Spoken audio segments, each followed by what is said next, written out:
তোমার আকাশ তোমার বাতাস। নমস্কার, তোমার আকাশ তোমার বাতাস অনুষ্ঠান শুরু হলো। বিষয়ে আপনারা তো জানেন রবীন্দ্রনাথ ঠাকুর। আপনাদের কাছে কথাটা আরও একবার বোধহয় বলা বাহুল্য হয়ে যাবে, তবু জানাই এই অনুষ্ঠান কিন্তু নিছকই বাঁধা গতে রবীন্দ্র স্মরণের পথে হাঁটেনি কখনো। ফুলের মালা, দ্বীপের আলো, ধূপের ধোঁয়ার বাইরে যে রবীন্দ্রনাথ ঠাকুর যিনি আমাদের জীবনে জেগে থাকেন, তাঁকেই ছোঁয়ার চেষ্টা করি আমরা। আজকের অনুষ্ঠান আসলে দুটি ভাগে বিভক্ত। প্রথম পর্বে অতিথি এবং দ্বিতীয় পর্বে রয়েছে বিভিন্ন লেখালেখি থেকে রবীন্দ্রনাথ ঠাকুরকে খুঁজে নেওয়ার একটা প্রয়াস। কথাটা হয়তো একটু ভারী শোনালো, বরং ভেঙেই বলি, রবীন্দ্রনাথ ঠাকুরকে নিয়ে লেখালেখি তো অজস্র, তার মধ্যে সর্বত্রই ছড়িয়ে আছেন তিনি।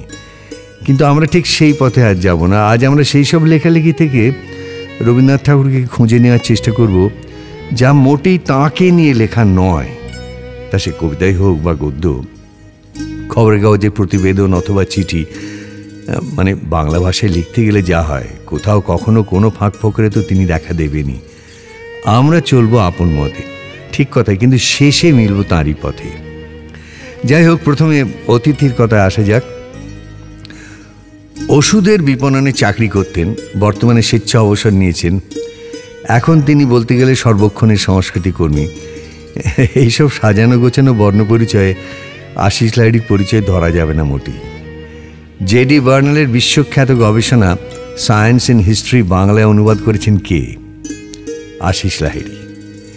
ইতিহাসে বিজ্ঞান নামে সেই অনুবাদের জন্য বাংলা ভাষাভাষীরা তার কাছে কৃতজ্ঞ।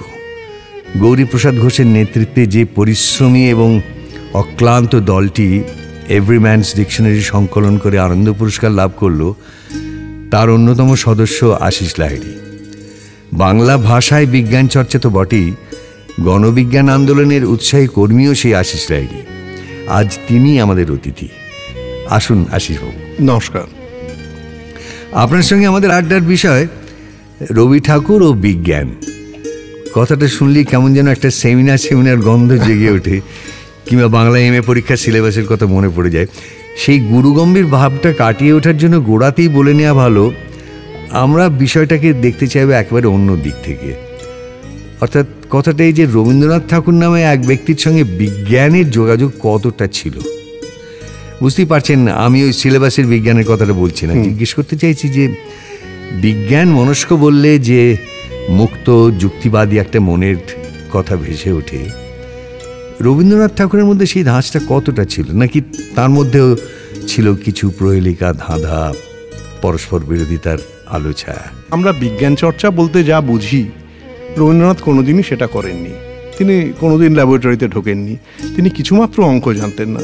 আমরা ভাবতেই পারি না যে রবীন্দ্রনাথ ঠাকুর অ্যাপ্রন পরে একটা টেস্ট টিউব নিয়ে ল্যাবরেটরিতে কাজ করছেন, সেটা হয়নি কখনো। এমনিতেই তো প্রাতিষ্ঠানিক শিক্ষার প্রতি তার একটা।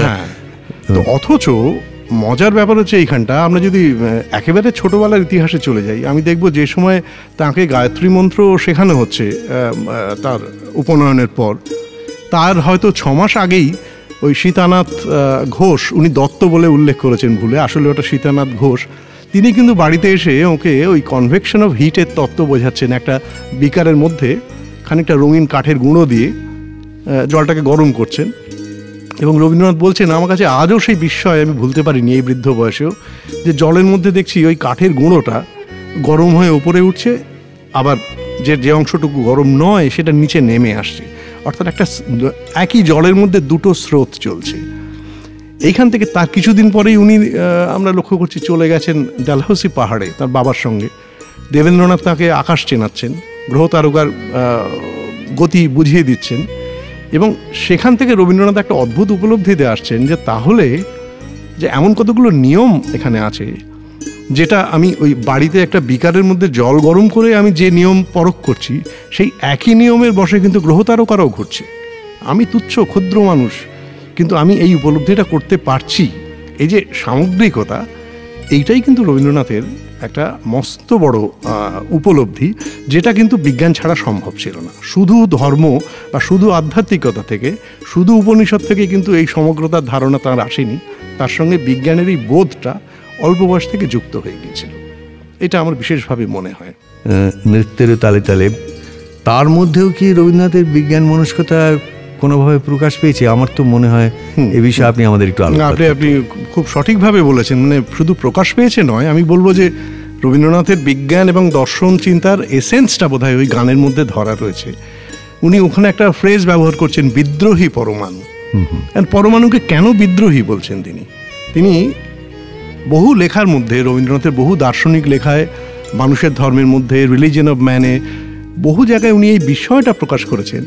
যে আশ্চর্যের ব্যাপার হচ্ছে এই যে আমি যেটাকে একটা অনড় লোহার টুকরো বলে দেখছি, আসলে কিন্তু তার মধ্যে পরমাণুগুলো প্রবল বেগে ঘুরপাক খাচ্ছে, প্রবল বেগে চলছে, নড়ছে, অথচ আমরা বুঝতে পারছি না যে এবং বিজ্ঞান কিন্তু সেই না বোঝাটাকে আবিষ্কার করেছে, সেই পরমাণুর গতিকে আবিষ্কার করেছে। এবং পরমাণুর যদি এই গতি না থাকতো, অর্থাৎ এই সাধারণ যেটাকে আমরা স্থির, অচঞ্চল, অনড় ব্যাপারটা দেখছি বাইরে থেকে, এটাকে যদি পরমাণুরা ভেঙে না দিত, ওই বিদ্রোহ যদি না করতো, তাহলে কিন্তু সৃষ্টি এগোতো না।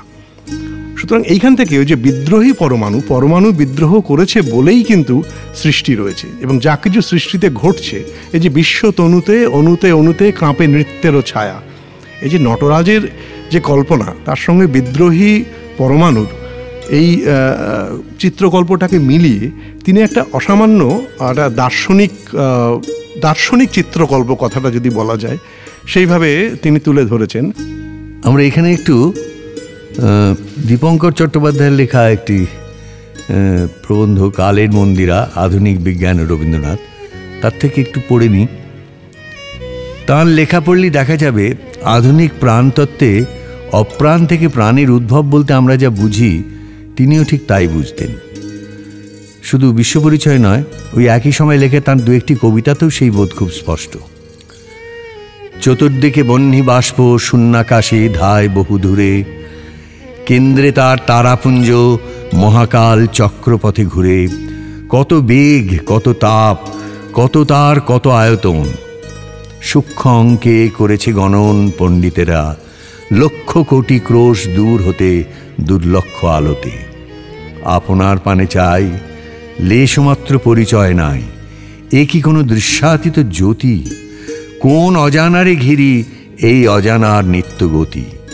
বহু যুগে বহু দূরে স্মৃতি আর বিস্মৃতি বিস্তারে, যেন বাষ্প পরিবেশ তার ইতিহাসে পিণ্ড বাঁধে রূপে রূপান্তরে। আমি উঠে ঘনাইয়া কেন্দ্র মাঝে অসংখ্য বৎসরে, সুখ দুঃখ ভালো মন্দ, রাগ দেশ ভক্তি সখ্য স্নেহ, এই নিয়ে গড়া তার সত্তা দেহ।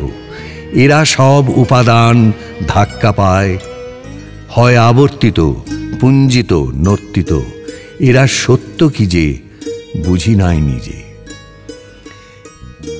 এই যে মানে রবীন্দ্রনাথের এই কবিতাটা, এর মধ্যে দিয়ে ওর বিজ্ঞানী মনটা, বা বিজ্ঞানীর মন বলবো না, বিজ্ঞান মনস্কতাটা তার কিভাবে প্রকাশ পেয়েছিল, এটা আপনার কাছে একটু শুনতে। হ্যাঁ, এটা মানে দীপঙ্কর বাবু যেটা ভূমিকায় বলেছেন, এটা এত সত্যি যে এখন একটা কনসেপ্ট এসছে যে বলা হচ্ছে যে একটা সময়, মানে আগে তো কতগুলো অনুপরমাণু ছিল, ধাতু এসব তৈরি হয়েছে, কিন্তু প্রাণ ছিল না।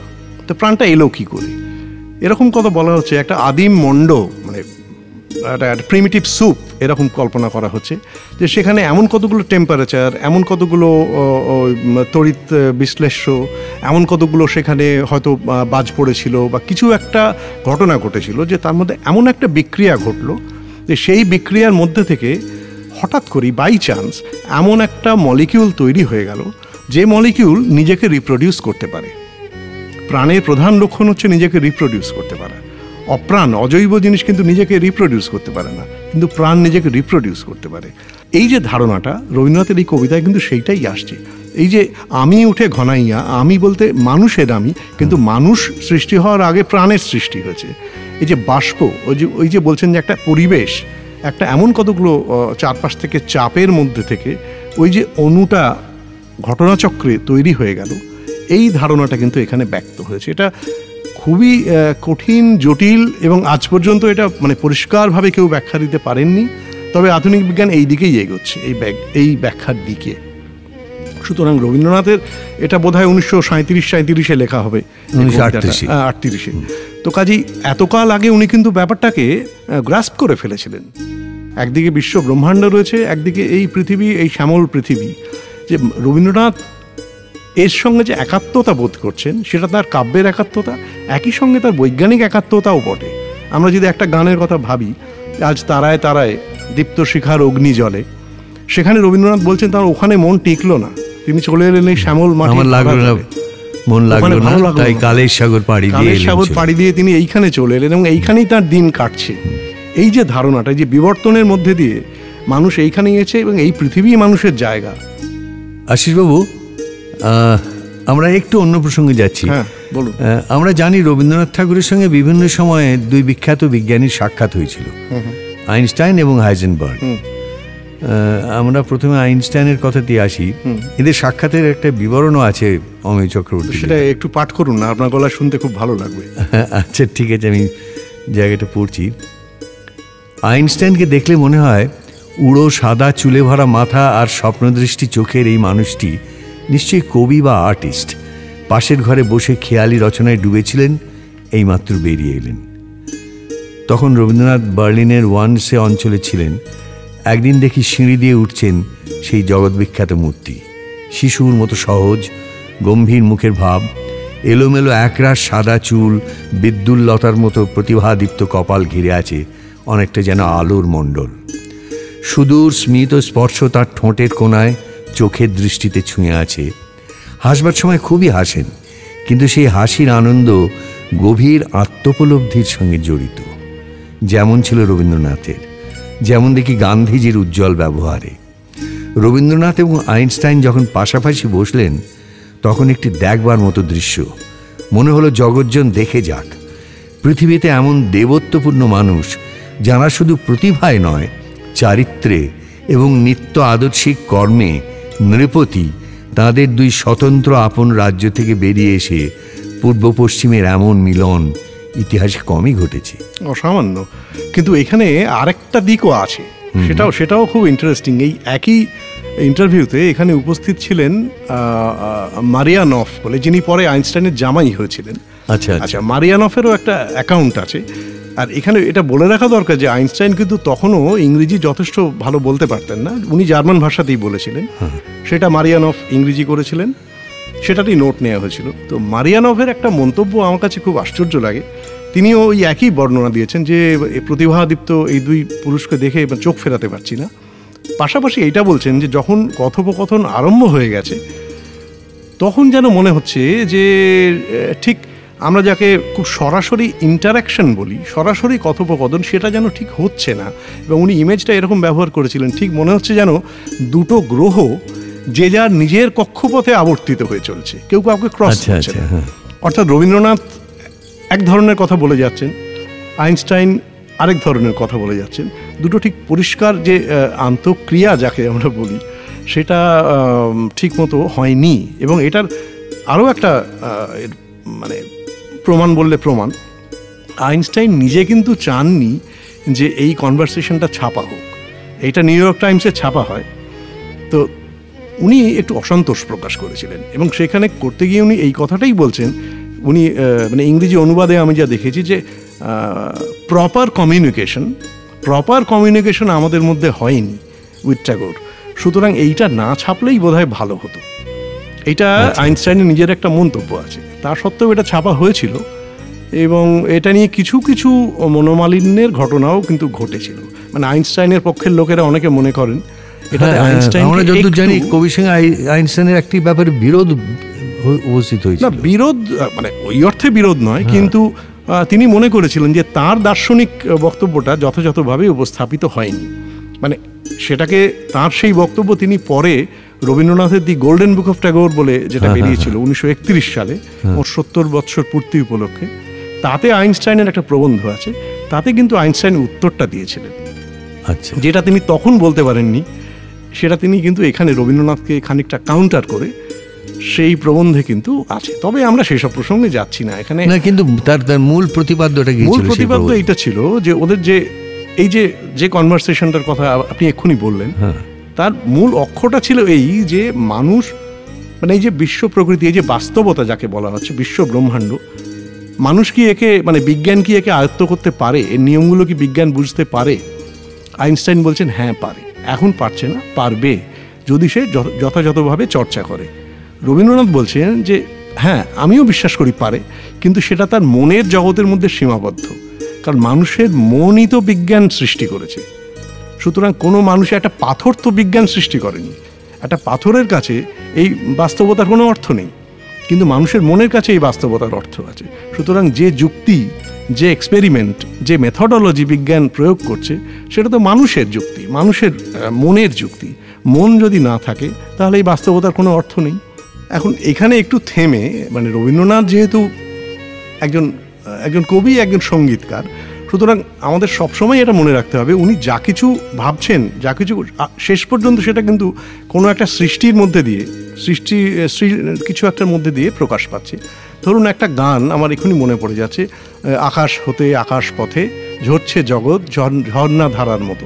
এই যে অদ্ভুত কল্পনাটা, ঝরছে জগৎ ঝর্ণা ধারার মতো, তো এই গানের মধ্যে দেখুন এই যে বিতর্কের কথা আমরা বলছিলাম, মানে রবীন্দ্রনাথের দৃষ্টিভঙ্গিটা কিন্তু এর মধ্যে ফুটে উঠেছে, যে একদিকে এই বিশ্বজগৎ ঝরছে জগৎ ঝর্ণা ধারার মতো, আবার কেউ একজন দেখছে, এসব দেখছে, এই যে দেখছে কথাটা এতবার করে বলছেন, তার মানে অবজারভারের ভূমিকাটা এখানে এসে যাচ্ছে।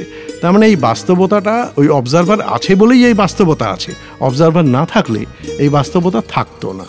আমার মনে হয় এই আপনি যে সাক্ষাৎকারটার কথা বললেন তার মধ্যে একটা অংশে এই কথাগুলো পরিষ্কার বলা আছে, যদি একটু পাঠ করেন আমার মনে হয় মানে সুন্দর হবে। আইনস্টাইন এবং রবীন্দ্রনাথ কথোপকথন যেটা, হ্যাঁ, এক জায়গায় আইনস্টাইন বলছেন, তাহলে সত্য বলুন কিংবা সৌন্দর্যই বলুন কোনোটাই মানব নিরপেক্ষ নয়।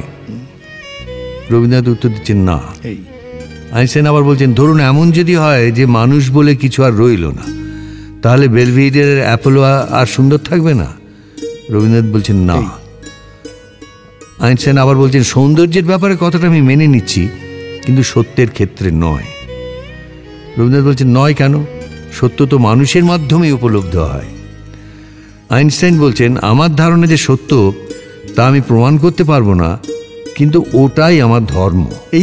এইটা আমার কাছে খুব অদ্ভুত কথা মনে হয়, যে একজন কবি তিনি যুক্তির কথা বলছেন, আর একজন অত বড় বিজ্ঞানী তিনি বলছেন এটা আমি প্রমাণ করতে পারবো না, কিন্তু এটাই আমার মনের বিশ্বাস। কি অদ্ভুত লাগে এই যে তিনি বিশ্বাসে আশ্রয় নিচ্ছেন, এত বড় মানুষ দুজনে ইনি।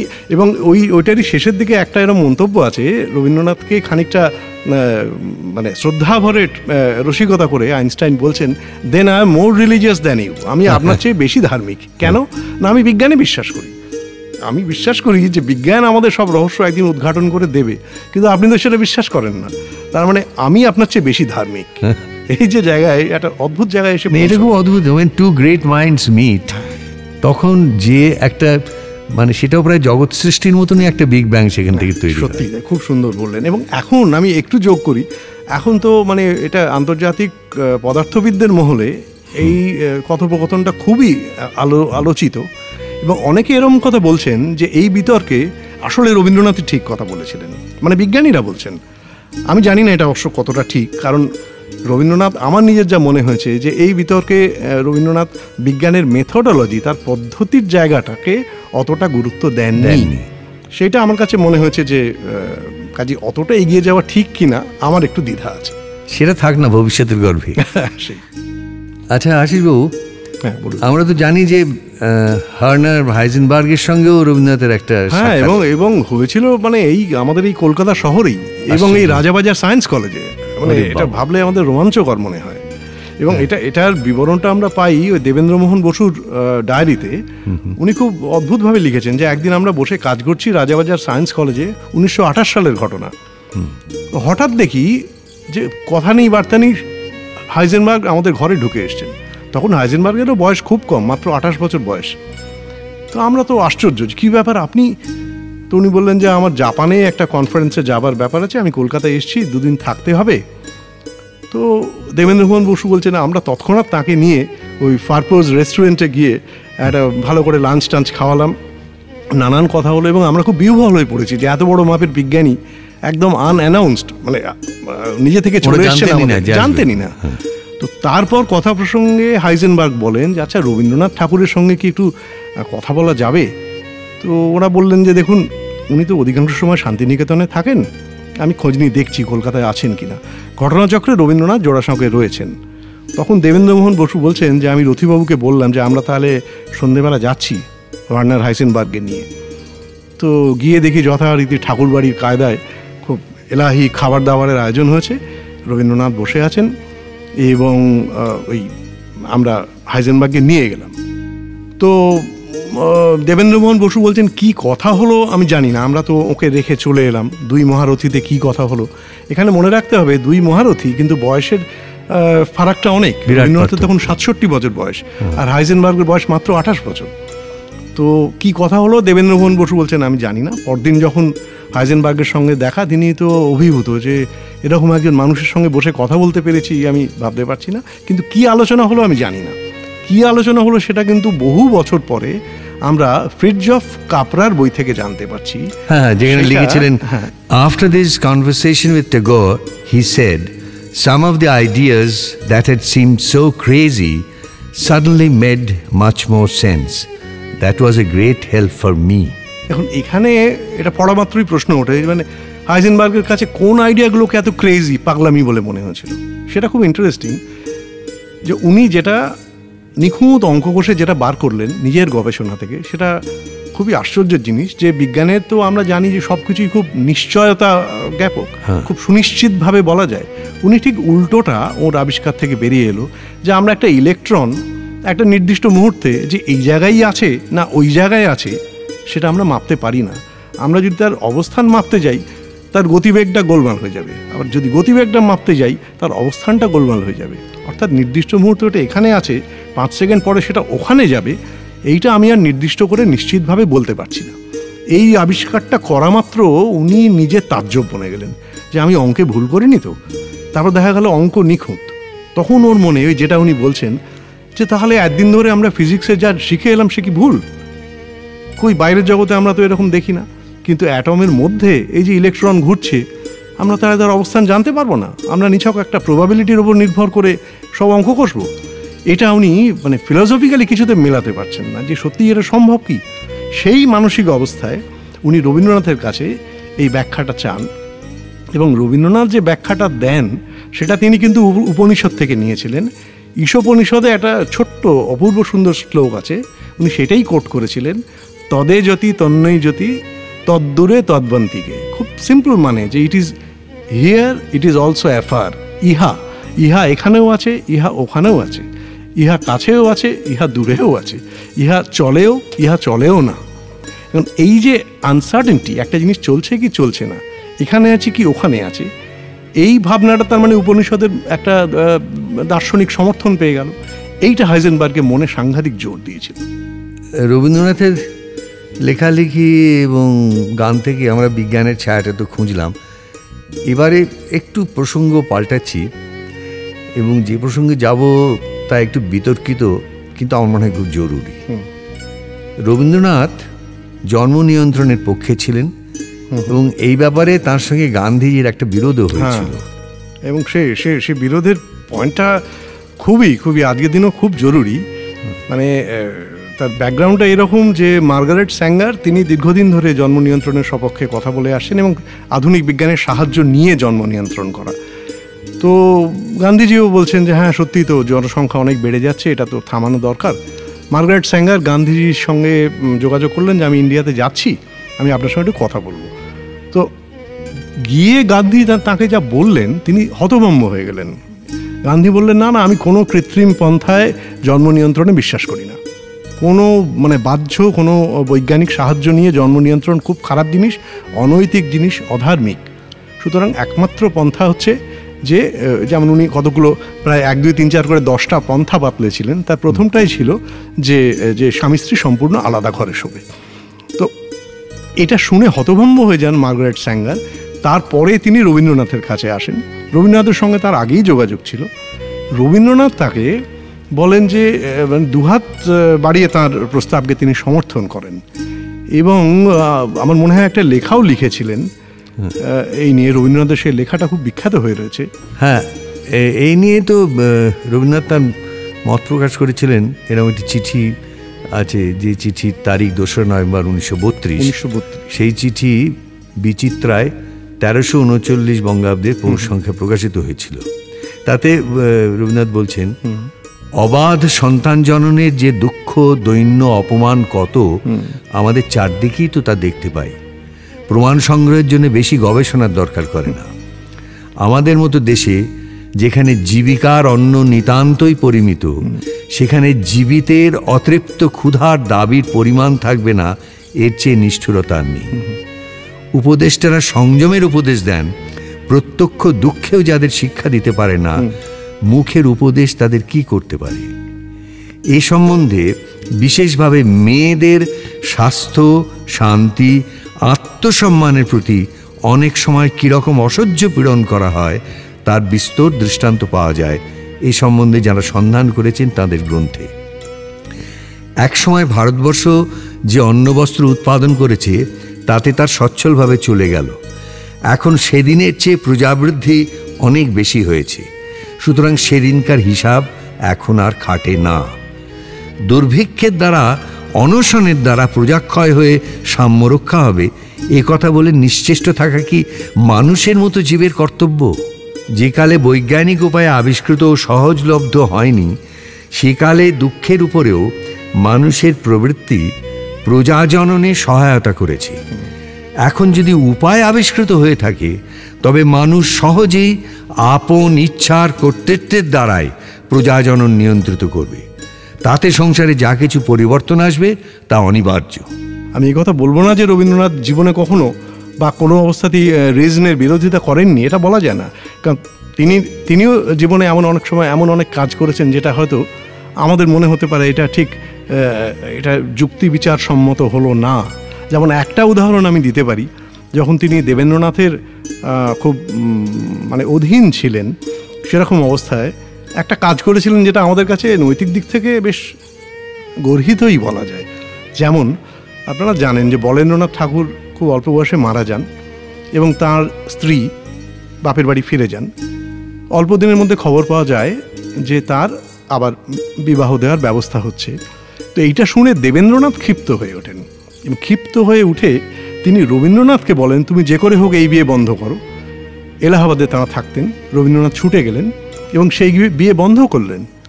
আশ্চর্য লাগে আমাদের, রবীন্দ্রনাথ এই এত বড় কাজটা মানে অন্যায়ই বলবো, এটা করতে পেরেছিলেন। এই রবীন্দ্রনাথ কিন্তু আমরা জানি তার নিজের ছেলের বিয়ে দিয়েছেন বিধবার সঙ্গে, এবং আর কিছুদিনের মধ্যেই তিনি এরকম অনেক বিধবা বিবাহে উদ্যোগ নিয়েছেন। অথচ ওই পিতৃ আদেশে তিনি কিন্তু পিতৃ আদেশটা লঙ্ঘন করতে পারেননি। সেখানে তা আমি বলবো যুক্তি বিচার কাজ করেনি। আমার একটা মনে হয় যে আমাদের এই ভারতবর্ষের যাবতীয় যে সমস্ত দায় দায়িত্ব নিয়ে যে মানুষ চলেছে, রবীন্দ্রনাথ সারা জীবনে সেইভাবেই চলেছেন। তার কাছে এই ভারতীয় সমাজের যা কিছু দ্বিচারিতাই বলুন বা কন্ট্রাডিকশনই বলুন, সেগুলো তার মধ্যেও খানিকটা পরিমাণে তো বর্তিয়ে থাকতেই পারে। সেটা খুব অস্বাভাবিকও নয়, কিন্তু এইটাই দেখবার জিনিস, তিনি কিন্তু থেমে থাকছেন না। হ্যাঁ, দ্বিচারিতা করছেন, কিন্তু প্রতি মুহূর্তে তিনি এগিয়ে এগিয়ে যাচ্ছেন, সেইখানে বদ্ধ হয়ে যাচ্ছেন না। এই যে ঘটনাটা, যে ধরুন বলেন্দ্রনাথ ঠাকুরের স্ত্রীর ক্ষেত্রে তিনি আপত্তি করেছেন বিধবা বিবাহে, সেই তিনিই কিন্তু অল্প কয়েক বছরের মধ্যে তিনি নিজে কিন্তু উদ্যোগ নিয়ে বিধবা বিবাহ দিচ্ছেন। তবে এই যে গান্ধীজির সঙ্গে ওর যে বিতর্ক, এটা তো আমরা সকলেই জানি। আরও একটা মানে খুব মস্ত বড় বহিঃপ্রকাশ আমরা দেখেছিলাম, সেটা তো ঘটনাটা অবশ্য এর আগেই 1934 সালে, সেটা কি বিহারের ওই যে মুঙ্গেরের যে ভূমিকম্প, যে গান্ধীজি সেটা বলেছিলেন যে এটা অস্পৃশ্যতার পাপে ঈশ্বর সাজা দিয়েছে। অনেকে এরকম বলে থাকেন যারা গান্ধীপন্থী, তারা বলেন যে গান্ধীজি আসলে এটাকে অত ওরম আক্ষরিক অর্থে মিন করেননি। উনি বলতে চেয়েছিলেন যে লোকে যাতে শিক্ষা পায় এর থেকে, যে অস্পৃশ্যতাটা খারাপ জিনিস, দেখেছো, এটা করা উচিত না। এটা কিন্তু ঠিক নয়। একদম রিটেন প্রমাণ রয়েছে যে গান্ধী মানে রবীন্দ্রনাথের যে প্রতিবাদ করেন, সেটা এত উনি স্ক্রুপুলাস ছিলেন এই ব্যাপারে, উনি গান্ধীজিকে তার কপিটা আগে পাঠান যে আমি আপনার বিরুদ্ধে কিন্তু এই স্টেটমেন্ট দিচ্ছি, আপনার কোনো আপত্তি থাকলে এখন বলুন। গান্ধীজি তার উত্তরে বলেন যে হ্যাঁ, আমি এইটাই মনে করি, আমি যা লিখেছি, আমার ওই যে বক্তব্য, ঈশ্বর আছেন এবং তিনি এই শাস্তি হিসেবেই ওটা ভূমিকম্পটাকে পাঠিয়েছেন। কিভাবে পাঠিয়েছেন এই পদ্ধতিটা আমি বলতে পারবো না, এটাই আমার বিশ্বাস। কাজেই আমি কিন্তু ওটা মানে রাজনৈতিক এক্সপিডিয়েন্ট হিসেবে আমি কথাটা বলিনি, আমার বিশ্বাস থেকেই বলেছি। তখন রবীন্দ্রনাথ প্রকাশ্যে ওটা বলেন যে এটা তো একদম কুসংস্কারকে মদত দেয়া হচ্ছে, এটা একেবারেই বিজ্ঞান বিরোধী ব্যাপার। শুধু তাই নয়, হেমন্তবালা দেবীকে একটি চিঠিতেও রবীন্দ্রনাথ এটা রেফার করেন, করে একটু বিদ্রুপ ভরে লেখেন যে এখন থেকে তোমাদের কাছ থেকেই মনে হচ্ছে বিজ্ঞান শিখতে হবে। এখন থেকে ওই কোন দিন হয়তো সকালে গিয়ে দেখবো যে আমি উনুনে আগুন লাগলাম, উনুন থেকে জল বেরোচ্ছে। তোমাদের চিন্তাভাবনাও তো দেখছি এইরকমই। এবং মানে এই প্রসঙ্গে হেমন্তবালা দেবীর কথা যখন উঠল, হেমন্তবালার সঙ্গে রবীন্দ্রনাথের যে চিঠিপত্র যেগুলো হয়েছিল, এটা অমূল্য দলিল। এটা নিয়ে সেভাবে খুব কেন চর্চা হয় না আমি জানি না। যেমন ধরুন জ্যোতিষ নিয়ে, এই যে আপনি একটু আগে বলছিলেন না যে রবীন্দ্রনাথের নিজের মধ্যে অনেক দ্বিচারিতা ছিল। রবীন্দ্রনাথ নিজে একসময় কিন্তু এই কুষ্ঠি এসব নিয়ে চর্চা করেছেন, প্ল্যানচেট নিয়ে চর্চা করেছেন, খুব সিরিয়াসলি না হলেও করেছেন। সেই রবীন্দ্রনাথকে আমরা দেখতে পাচ্ছি জীবনের শেষ প্রান্তে এসে খুব তীব্র ভাষায় তিনি জ্যোতিষের বিরুদ্ধে মানে খুব ব্যঙ্গাত্মক মন্তব্য করছেন। ওই হেমন্তবালা দেবীকে একটা চিঠি আছে, সেটা যদি মানে আপনার কাছে যদি থাকে একটু যদি পড়েন চিঠিটা। আচ্ছা আমি ওই তারিখটাও একটু মেনশন করবেন। হ্যাঁ, 1 নভেম্বর 1931 সালে চিঠিটা বলছেন তো? হ্যাঁ, দার্জিলিং থেকে লিখছি। হ্যাঁ, দার্জিলিং থেকে। কল্যাণীয়াসু, তোমার সঙ্গে আমার প্রথম কথাটা এই যে লক্ষ যোজন দূরে কোনো গ্রহ উপগ্রহ কোথাও বিশেষভাবে পরস্পর মুখ চাওয়াচাই করে আছে বলি সকালবেলা উঠেই তোমার হাঁচি আরম্ভ হলো। দুধ জাল দিতে গিয়ে সেটা গেল পুড়ে, চোখের ডান পাতা কাঁপতে শুরু করলো। বুঝতে পারলে আজ বাজার করতে পাঠালে বাজার দর যাবে চড়ে, কেননা রাহু দৃষ্টি দিচ্ছে তোমার বাজারের স্থানে। ওদিকে তোমার গ্রাম সম্পর্কে মাস্তুত বোনের ভাসুরপোকে তোমার দেওরের অন্নপ্রাশনে নিমন্ত্রণ করতে ভুলে গেছো বলে আত্মীয় বিচ্ছেদ হয়ে গেল, কেননা শনি ছিল তোমার নিমন্ত্রণের ফর্দের উপরে চেপে। এসব কথা তোমার মন থেকে সরিয়ে দাও। কেন মনকে দুর্বল করো? সংসারে ছোট বড় অনেক অমঙ্গল আছে, বুদ্ধি নিয়ে বীর্য নিয়ে তার সঙ্গে লড়াই করতেই হয়। কখনো হারি কখনো জিতি, সংসারের এই নিয়ম। বিশেষ কারণে যখন অন্যমনস্ক থাকি তখন ডালে নুন দিতে পানে চুন দিতে ভুল হয়ে যায়। কেতু নামক পদার্থের উপরে মূল দায়িত্ব চাপিয়ে কপালে করাঘাত করার মতো এত বড় দুর্বলতা আর কি হতে পারে? অথচ এদিকে সামান্য বাহ্য ব্যাপার সম্বন্ধে দেবতার কাছে অপরাধ হচ্ছে বলে মনকে পদে পদে পীড়িত করতে থাকো। গ্রহই যদি অপরাধ ঘটায় তবে দেবতার সঙ্গে অপদেবতার লড়াই হোক না কেন, মাঝের থেকে মানুষ কেন পায় শাস্তি? যদি বলো পুরুষকারের জোরে গ্রহফল খণ্ডন হয়, তাহলে গ্রহটাকে হিসেব থেকে বাদ দিয়ে রাখলেই তো পুরুষকার পুরো পরিমাণে জোর পেতে পারে। আশ্চর্য চিঠি। আমি যেটা বারবার বলি যে রবীন্দ্রনাথের ওই একটা সামগ্রিকতা ছিল চিন্তার। এই যে কথাটা বলছেন, এই বিদ্রুপের সুরে, গভীর ভাবনা থেকে এই জিনিস কিন্তু তার গানে এসছে। সেই বিখ্যাত গান ভালো মানুষ নই রে মোরা, যাতে উনি বলছেন যে জন্ম মোদের ত্রহস্পর্শে, ছুটি নিলেন বৃহস্পতি, রইল শনির দৃষ্টি। অর্থাৎ এই একই বিদ্রুপের ধারা সেখানেও কিন্তু চলে আসছে। হ্যাঁ, রবীন্দ্রনাথ বিদ্রুপ করেছেন, ব্যঙ্গ করেছেন এই সমস্ত কুসংস্কারকে। আবার আশ্চর্য ওই যেটা আমরা আগেও দেখলাম যে মাঝে মাঝে জ্যোতিষ চর্চা নিজেও করেছেন। না, তবে এখানে সময়টা খুব জরুরি। মানে আমরা যদি দেখি যে এটা 31 সালে উনি এই কথা বলছেন, আর যে সময়টা ওর জ্যোতিষের প্রতি দুর্বলতা ছিল সেটা কিন্তু অনেক আগে। হ্যাঁ, আমরা দেখছি তার এটা হতে পারে যে ব্যক্তি জীবনের দুর্বিপাক হয়তো অনেক সময় ওকে একটু অসহায় করেছে, সেই সব সময় হয়তো তিনি চর্চা করেছেন। আমার একটা ছোট গল্প মনে পড়লো। আমি একবার শিশির কুমার ভাদুড়িকে গিয়ে দেখি যে তিনি জ্যোতিষের ছকটক নিয়ে কার সঙ্গে কিছু আলোচনা করছেন। আমি খুব ভালো করেই জানতাম যে উনি এই সমস্ত একেবারেই বিশ্বাস করেন না, পরম নাস্তিক ছিলেন প্রায়। তা আমি ওকে জিজ্ঞেস করলাম, আপনি এইসব জ্যোতিষ বিশ্বাস করেন? উনি আমার মুখের দিকে তাকিয়ে বললেন, আমি এই কথাটা রবীন্দ্রনাথকে জিজ্ঞেস করেছিলাম। আমি সঙ্গে সঙ্গে বললাম, তিনি কি বলেছিলেন? বললেন যে তিনি বললেন, কেন বিশ্বাস করব না, আমার যে সব মেলে। তো এটা শুনে আমি খুব হাসলাম, এসে বললাম, আপনার সব মেলে? উনি খুব অভিনেতা সুলভ মজা করেই বললেন যে আমার শুধু খারাপগুলো মেলে। তো যাই হোক, জ্যোতিষ নিয়েও হয়তো সেই কারণে অসহায়তা থেকে, তেমনি প্ল্যানচেটও তার মনের অসহায়তারই একটা দিক হয়তো এসেছে, সেই জন্য প্ল্যানচেট এসেছিল তার কাছে। অর্থাৎ উনি যে অজস্র শোক পেয়েছেন, সেই শোক ওকে হয়তো কোনোভাবে এই ধরনের পরলোক চিন্তার দিকে টেনে নিয়ে গিয়েছিল। এবং যাদের উনি প্ল্যানচেরে ডাকতেন তাদেরও কথা পরে এখন সব জানা যায়, ওই সব কাগজপত্র তো এখন রবীন্দ্র ভবনে আছে, সব সময় দেখা যায় না, কিছু কিছু যারা দেখেছেন তাদের কাছ থেকে শুনেছি যে তারা বেশিরভাগই ওর হারানো প্রিয়জন এবং হারানো বন্ধু যাদের মৃত্যু হয়েছে সেই সমস্ত মানুষকে ডাকছেন। এটা এক ধরনের ব্যাকুলতার থেকেও হতে পারে, এটা একটা আমি বলবো খুব ক্ষমার হোক দুর্বলতা। ক্ষমার হোক কিনা জানি না, কিন্তু আমি একটা কথা বলবো যে এটা মানে আমার কিংবা 8-5 জন সাধারণ লোকের ক্ষেত্রে হলে ক্ষমার হোক, কিন্তু আমরা যার সম্বন্ধে আলোচনা করছি তিনি রবীন্দ্রনাথ ঠাকুর, তিনি তাহলে আমাদের থেকে আলাদা হলেন কিসে? এত বড় জিনিয়াস তিনি কেন এটা পারবেন না? আমি কিন্তু এখানে আর একটা সঙ্গত প্রশ্ন তুলে শেষ করছি। সেটা হচ্ছে রবীন্দ্রনাথ ঠাকুর তার মানে পরিমাপ করা তো দুঃসাধ্য, এত বড় মানুষ, পৃথিবীর ইতিহাসই কম এসেছেন এত বড় মানুষ, কিন্তু সে মানুষও কোনো জায়গায় যদি সাধারণ না হন তাহলে তিনি মানুষের মর্মবেদনা বুঝতেন না। অতিথির পালা শেষ হলো। বিজ্ঞান থেকে এবার আমরা যাব অন্য নানা লেখালেখির দিকে। আগেই বলেছিলাম আজ আমরা এমন কিছু লেখাপত্রের খোঁজ নেব যার বিষয় ঠিক রবীন্দ্রনাথ ঠাকুর নন, কিন্তু যাদের মধ্যে নানা চকিত উদ্ভাসে ভেসে এসেছেন রবীন্দ্রনাথ, তাঁর রচনা, তাঁর গান। শুরু করব যাকে দিয়ে, তিনি কনিষ্ঠতম, তিনি নবীন কবি, নাম সরঞ্জিৎ চক্রবর্তী। সৌরভ মুখোপাধ্যায়ের সম্পাদনায় সদ্য আত্মপ্রকাশ করেছে একটি ছোট কাগজ কথাশিল্প। সেই পত্রিকাতেই একটি কবিতা লিখেছেন তিনি, গুচ্ছ কবিতার একটি। সেখানে রবীন্দ্রনাথ কোথায় তা আলাদা করে বলে দিতে হবে না, শুনলেই বুঝতে পারবে।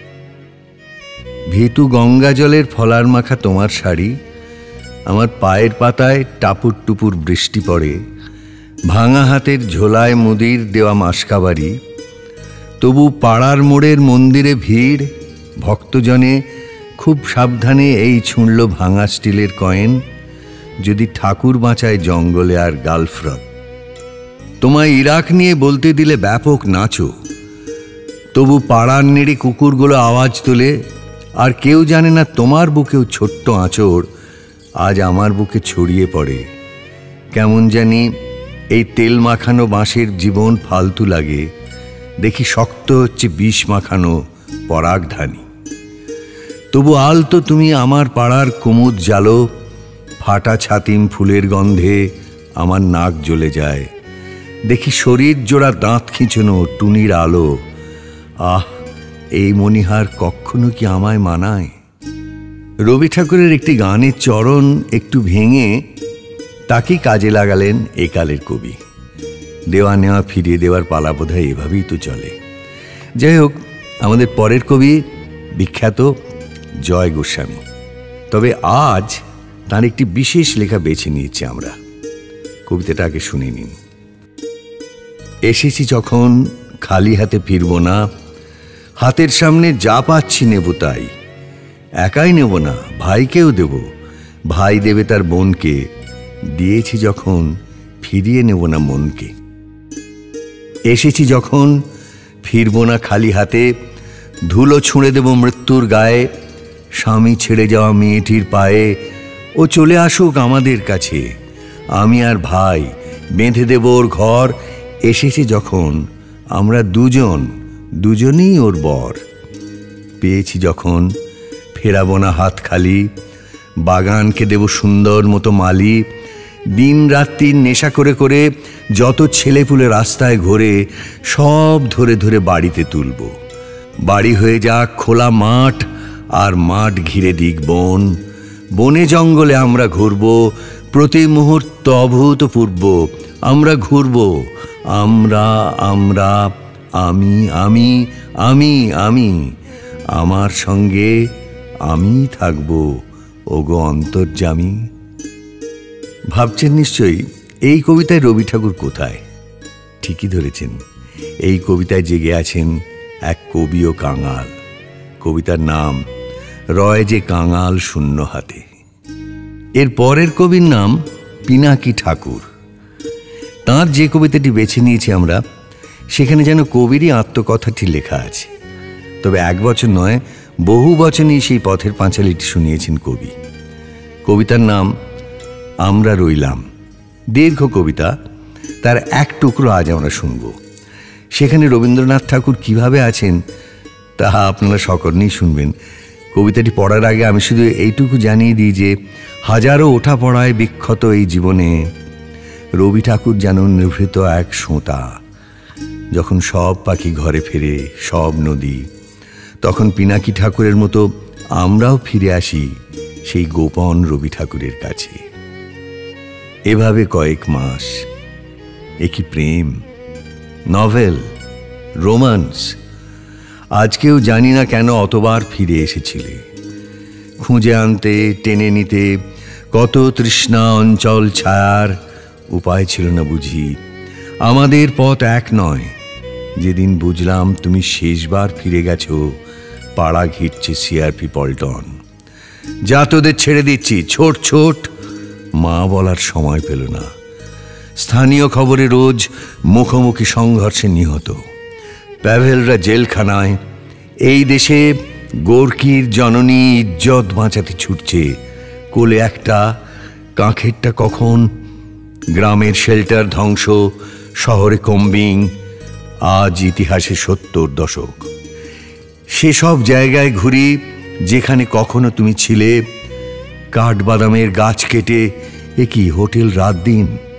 সোভিয়েত উপকথা, জার্মান পাঁচিল টুকরো, কস্টলি সুভেনির। স্তব্ধ চীন, মরুযুদ্ধ, মহান ভারত এক খোঁজে।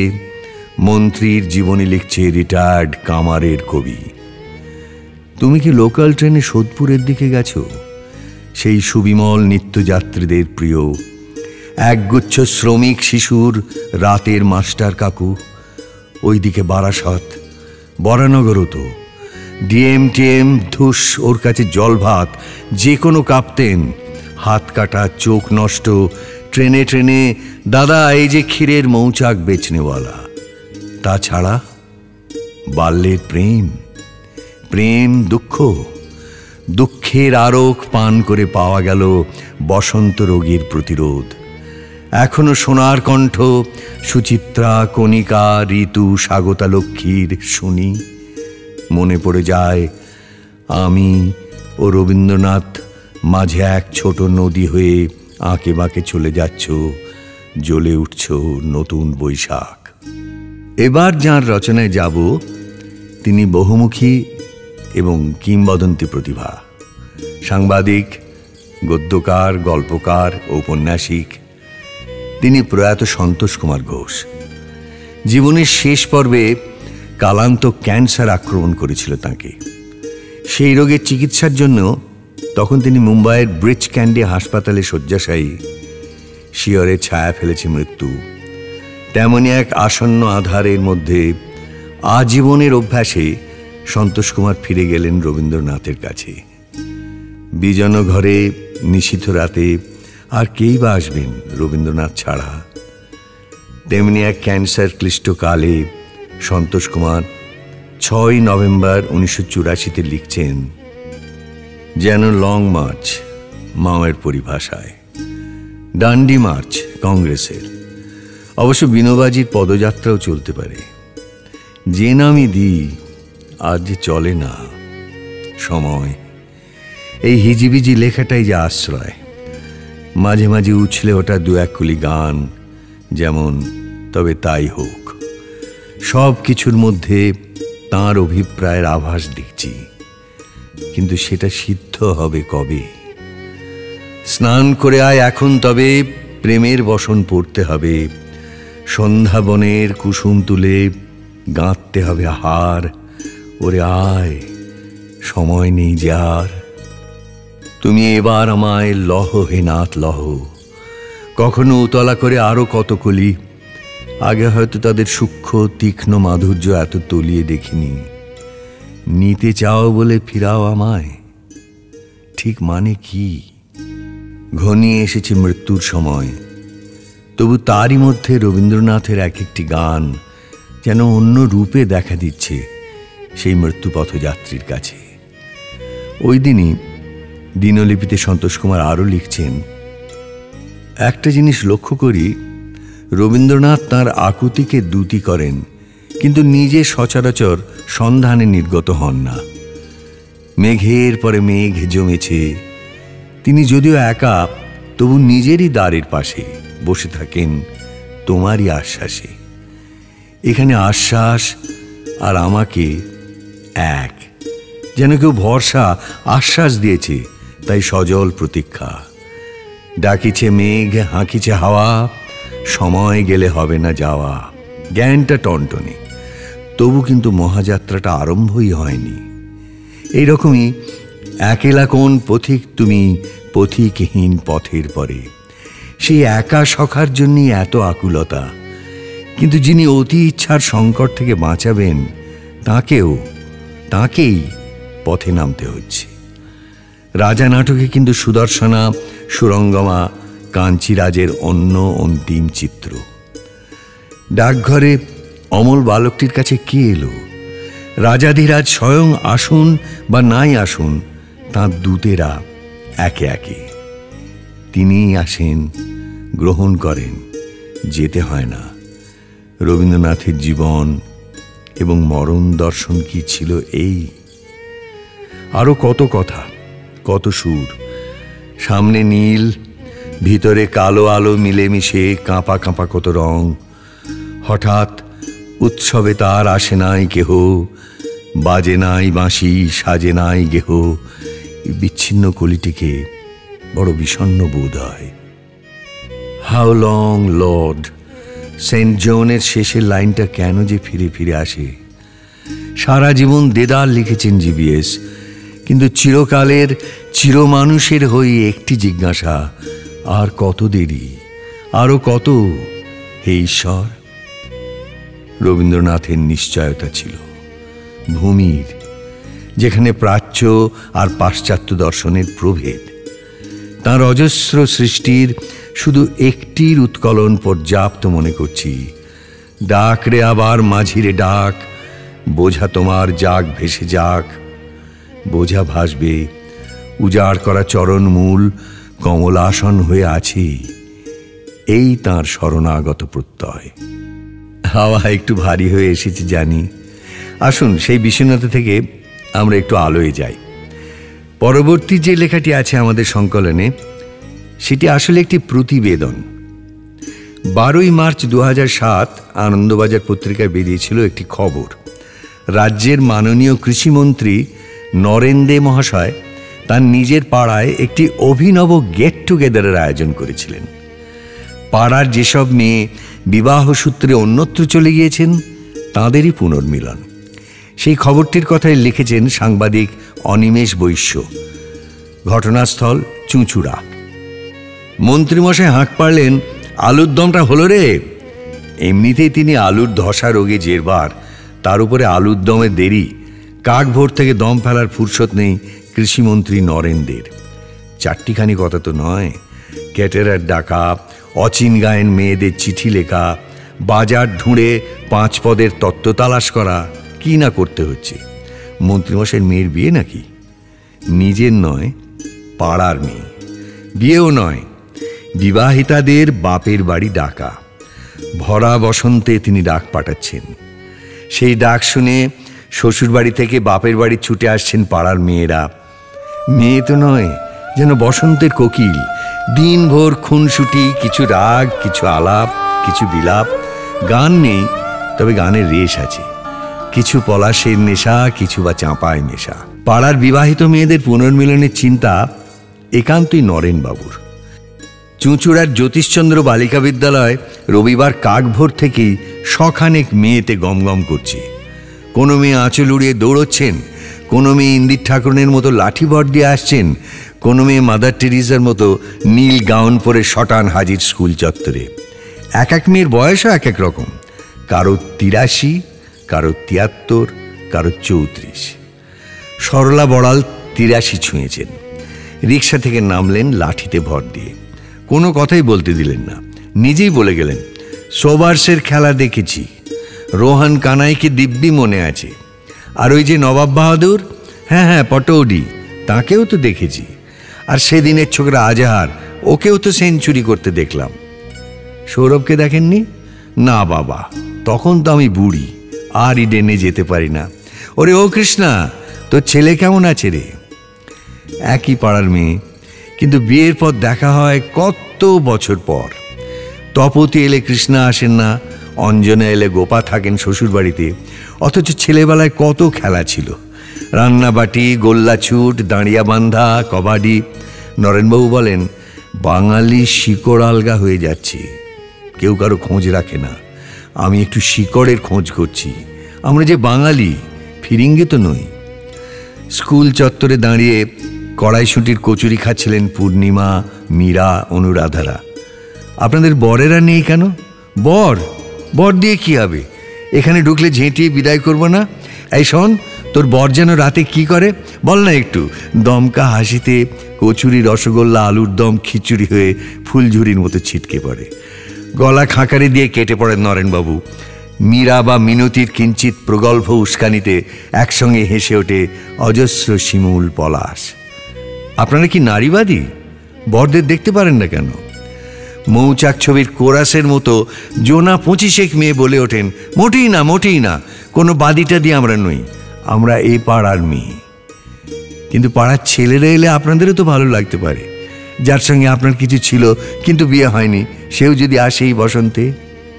হালকা হাসিটা একটু থেমে যায়, দু একটা মুখে কিংশুক রক্তিম রাগ, দূরে একটা কোকিল ডেকে ওঠে। এবার একটি প্রবন্ধ, ঋত্বিক ঘটকের ছবি নিয়ে রচিত। সেই নিবন্ধের লেখক আগেও এসেছেন আমাদের অনুষ্ঠানে, সঞ্জয় মুখোপাধ্যায়। তিনি ঋত্বিক তন্ত্র নামে একটি রচনায় সেই অসামান্য প্রতিভার প্রতি তাঁর শ্রদ্ধা জানিয়েছেন। সেই লেখা ধরে এগোতে এগোতে আমরা বারবারই দেখি রচনার ফাঁক ফোকরে জেগে উঠছে রবি ঠাকুরের গান। যেমন তিতাস একটি নদীর নাম ছবির প্রসঙ্গে সঞ্জয় লেখেন, ছবিটিতে বস্তুত কোনো নায়ক বা নায়িকা নেই। নদীমাতৃক বাংলাদেশ, তিতাস নিজেই জীবন্ত মেট। ভুলে গিয়ে রাজ্য, জয়, সাম্রাজ্যের কথা যে গ্রাম জেগে থাকে, নামানো আকাশের তলায় যে গ্রাম জেগে থাকে, ঈশ্বরের উপস্থিতিহীন যে গ্রাম জেগে থাকে, সে যেন ঋত্বিকৃত চক্ষুদানের অপেক্ষায় ছিল। নদী বয়ে চলে, নদীতে চড়া পড়ে, ধান ক্ষেত থেকে যায়। একটি জনপদের পতনের মধ্যে লুকিয়ে থাকে নতুন সভ্যতার বীজ, বাচ্চা ছেলের হাতে ভেঁপু, যা পুনর্জাগরণ। মানুষের মৃত্যু হলে তবুও মানব থেকে যায়। আলোচনা অসম্ভব, স্মৃতি বিশ্বাসঘাতিনী, তবু ভোলা যায় প্রেমের সেই অসাধারণ তীব্রতা। দুজনে দেখা হলো মধু যামিনীতে। অশিক্ষিত বর্বর ভারতবর্ষের কাব্যহীন নিঃশ্বাস ক্রমশ ঘন হয়, আর নদী তীরে মূর্ছিতা সতীকে বহনকারী শিব। ধুধু চরে পড়ে থাকে গভীর পদচিহ্ন ও একটিমাত্র গ্রাম্য উচ্চারণ, বউ। আমার অভিজ্ঞতায় এত মর্মান্তিকভাবে মহান প্রেমের কবিতা আর রচিত হতে দেখিনি সিনেমায়। তবে রবীন্দ্রনাথের গান আশ্চর্যভাবে দেখা দেয় এই রচনার একেবারে শেষে। সঞ্জয় লিখছেন, আমাদের সামান্য সঞ্চয় নিয়ে আমরা যারা তাঁর জীবনের প্রতি ও কর্মের প্রতি তাকাই, তারা বুঝতে পারি কিভাবে চূড়ান্ত ধার্মিকেরা যে মনোভাব ঈশ্বরে অর্পণ করেন, নিজস্ব প্রতিষ্ঠা, পরিবারগত নিষ্ঠা ইত্যাদির চাইতে আদর্শকে তিনি বেশি মূল্য দিয়ে গেলেন। যুগের ভ্রান্তি ও নিজের ভ্রান্তি কোনোটাই তিনি ক্ষমা করেন না। যুক্তিতক্ক আর গপ্প এমন এক সচেতন মানুষের রচনা, যে নিজেকে চৈতন্যের অনলে অবিরল দগ্ধ করে।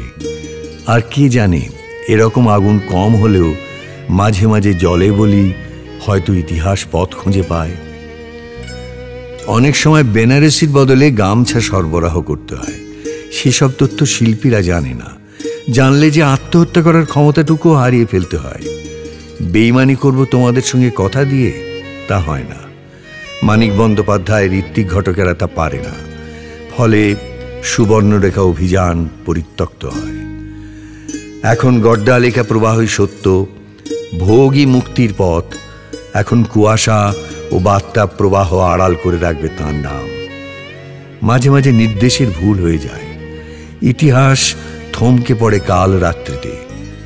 তারপর একদিন আমরা জেগে উঠি দীর্ঘ নিদ্রার পর, রূপকথার মতো, নারীর মতো, প্রেমের মতো। সেই সব প্রথম ভোরের আলোয় সত্যের মুখ দেখা যায়। সেই দিন সমস্ত চরাচরের স্বর্ণগর্ভ উদ্যানে কুসুমে কুসুমে ফুটে ওঠে ঋত্বিক কুমার ঘটকের চরণ চিহ্ন। অনুষ্ঠানের শেষ টুকরোটি একটি কবিতা। সেই কবিতার শেষে আছে রবি ঠাকুরের একটি গানের প্রথম চরণ। সেই গান অন্য অনুষঙ্গের গান, কিন্তু কি অমোঘ এবং শিহরণ জাগানো উদ্ধৃতিতে নতুন কবি তাঁর লেখায় জুড়ে নিতে পারেন রবীন্দ্রনাথ ঠাকুরের উত্তরাধিকার। বোধ করি তার উজ্জ্বলতম নিদর্শন এই কবিতা, গান্ধীনগরে রাত্রি। কবির নাম মণিভূষণ ভট্টাচার্য। গোকুলকে সবাই জানে, চিনে রাখলো ডিআইবির লোক। স্টেটসম্যান পড়ার ফাঁকে আর চোখে গোকুলের মা অন্ধকার ঘন হলে বলেছিল, আর নয়, এবার ফিরে যা। ফেরার আগেই খাকি রঙের বিদ্যুৎ দরজায় রিভলভার গর্জে ওঠে। গর্জায় গোকুল, রাষ্ট্রীয় ডালকুত্তা ঝুঁকে ছিঁড়ে নিল এক খাবলা চুল। রাতকানা মায়ের চোখে কুরুক্ষেত্র, বেল্টের পিতল, বুট, জলস্রোতে নামে অন্ধকার, শবচক্র, মহাবেলা, প্রশস্ত প্রাঙ্গণ, পাথরে পাথরে গর্জে কলোনির সুভদ্রার শোক। অধ্যাপক বলেছিল, দ্যাটস রং, আইন কেন তুলে নেবে হাতে? মাস্টারের কাশি ওঠে, কোথায় বিপ্লব, শুধু মরে গেল অসংখ্য হাভাতে। উকিল সতর্ক হয়, বিস্কুট নিয়ে নি, শুধু চায়ের দামটা রাখো লিখে। চটকলের ছকু মিয়া এবার প্যাঁদা বেশালা হারামি ওসিকে। উনুন জ্বলেনি আর, বেড়ার ধারেই সেই ডান পিঠের তেজি রক্তধারা। গোধূলি গগনে মেঘে ঢেকেছিল তারা।